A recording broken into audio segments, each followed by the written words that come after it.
everyone! Welcome to our educational video. In this video, we'll show you on how to create a nature table with the theme Fibonacci sequence to showcase how nature follows the concept.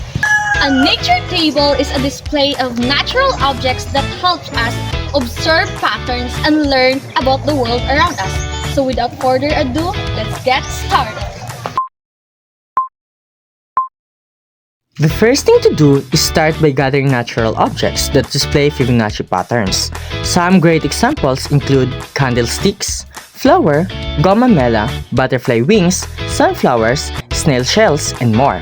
If you lack that natural resources in your area, just take a pictures or find an image of these materials on the internet and print it out. But as much as possible, make sure that your nature table is full of natural resources more than the printouts. For the next steps, we will be using cartoon as our table. First thing to do is cut the front part of the cartoon and cover it with black wallpaper. Then, cover the back part with brown cartolina to make it look appealing. For the third step, cut the mathematical background and paste it on each side of the cartoon. Also, cut the yarn into small pieces to create an artificial grass and paste it on the floor. And using the stick glue, paste the stones in gravel to create a road.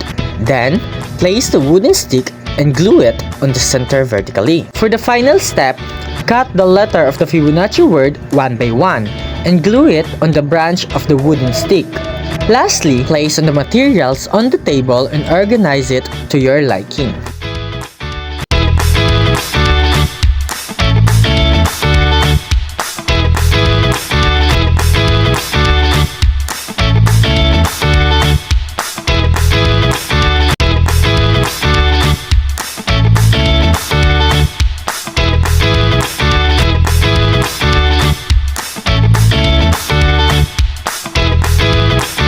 This is the step-by-step tutorial for making a beautiful and mesmerizing nature table.